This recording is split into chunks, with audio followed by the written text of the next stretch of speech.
جب آپ فاٹا یا باجوڑ ایجنسی کے کسی ٹرائب کی اگر میں کوئی کیس یا کوئی اسٹوری سنتے ہیں تو یہاں کے لوگ بہت ہی سمپیتھی کے سینس کے ساتھ سنتے ہیں. انہیں لگتا ہے بیچارے, یا اگر میں کہوں کہ ناردرن ایریاز میں ایک ہنزا کی یا کوئی میں اسٹوری بتاؤں کہ وہاں پر ایسے گاؤں ہے اور ایسا ہے اور وہاں پر ایک گھر میں 18 بچے ہوتے ہیں اور وہاں کوئی میٹرنٹی ہوم بھی نہیں ہے, کوئی ڈسپینسری بھی نہیں ہے اور کوئی اسکول بھی نہیں ہے انشاءاللہ اللہ کرے, اور وہاں کوئی ٹی وی چینل اور بجلی بھی کبھی آتی ہے نہیں, انٹرنیٹ وغیرہ بھی نہیں ہے.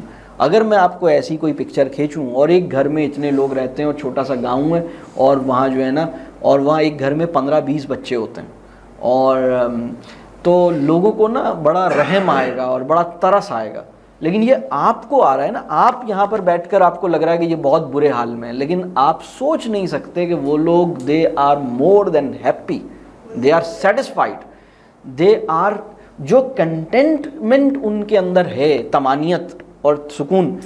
یہ میں باجوڑ ایجنسی کی بتا رہا ہوں, یہ میں آپ کو وانا کی بتا رہا ہوں, یہ آپ کو میں فاٹا کی بتا رہا ہوں, یہ میں آپ کو گلگت ہنزا کی بتا رہا ہوں, یہ آپ کو کیلاش کی بتا رہا ہوں, اور جو بھی دنیا کی ایسی جو علاقے ہیں جو کٹے ہوئے ہیں نا, آپ کہیں یہ کٹے ہوئے ہیں, یہ جدید نہیں ہے. انہیں کیا پتہ ڈولمن مال میں کیا عیش ہوتے ہیں, انہیں کیا پتہ سندھ باد کے یہ بیچارے پہاڑوں میں پھنسے ہوئے لوگ, انہیں سندھ باد کا پلیجر تھوڑی پتہ ہے. تو آپ سندھ باد کے اوپر بڑے مطلب ان کو یہ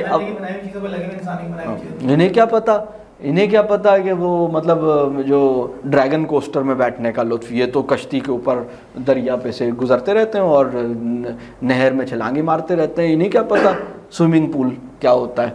تو یہ اپنی ہم ایک بنائی ہوئی ہم نے, انہیں کیا پتہ کہ 5 فٹ والا اور 3 فٹ والا سوئمنگ پول کیا ہوتا ہے. یہ تو اتنا خطرناک جو ہے نا دریا کنہار اور پتہ نہیں کون سی ندی اور کون سی نیلم پوائنٹ میں چھلانگیں مارتے رہتے ہیں.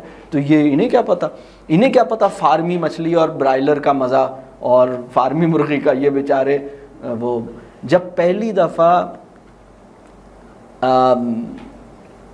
پولٹری فارمنگ کا جو ایڈورٹیزمنٹ آیا ہے, اور جو وائٹ ایگ جسے ہم کہتے ہیں, جو فارمی انڈا جو آپ کے یہاں بیکری پہ ملتا ہے سفید انڈا, تو اس کے اشتہار میں آپ کو یہ بتایا گیا, اس میں 2 تصویریں دیں. یہ اگر کہیں آپ ڈھونڈیں آپ کو نیٹ ویٹ پہ مل جائے گا.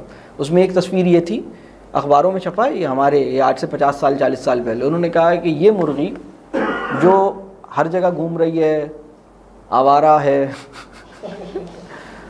بد چلن ہے, یہ تو چلے میں ایڈ کر رہا ہوں, اور یہ سب کچھ کھا رہی ہے, اس کی کوئی سٹینڈرڈ فیڈ نہیں ہے, کبھی کوئی کچھ کھا رہی ہے, کوئی کچھ کھلا رہا ہے, تو سب کچھ کھا رہی ہے. تو آپ اس کا انڈا کھائیں گے گندا, دیکھیں گے انڈا بھی گندا لگ رہا ہے. اور یہ دیکھیں صاف ستھری جو ہمارے اس حفظان صحت کے اصولوں پر, اور یہ جو انڈا دے رہی ہے دیکھیں کتنا صاف ہے. آپ کو کون سا انڈا کھانا ہے. اور جب پہلی دفعہ یہ سفید انڈا آیا ہے, دیسی انڈے بہت سی جگہوں پر مفت ملتے تھے, اس لیے کہ وہ علاقہ مطلب لوگ بانٹ دیتے تھے, ہمارے گھر میں انڈا آیا ہم نے آپ کے یہاں بھجوا دیا انڈے. کراچی کے پرانے لوگوں کو یاد ہے, یہ اب تو خیر وہ تقریباً مر گئے لوگ, تھوڑے بہت ہی بچے, لیکن لوگ بتاتے ہیں کہ بھائی فلاں کے گھر میں ترئی لگی ہوئی تھی, وہ اپنے یہاں سے ترئی بھیج دیتا تھا, فلاں کے یہاں سے لیمو مل جاتے تھے, فلاں یہ بھیج دیتا تھا, ان کے گھر میں انڈے تھے, ان کے گھر میں یہ تھے, فلاں کے یہاں سے جامن اور فلاں کے یہاں سے آم آتے تھے. یہ بارٹر اور بارٹر بھی نہیں, ویسے ہی تحفہ لوگ وہ کہتے تھے چلو ہم نے ان کے یہاں یہ بھیج دیا, ان کے یہاں یہ آ گیا.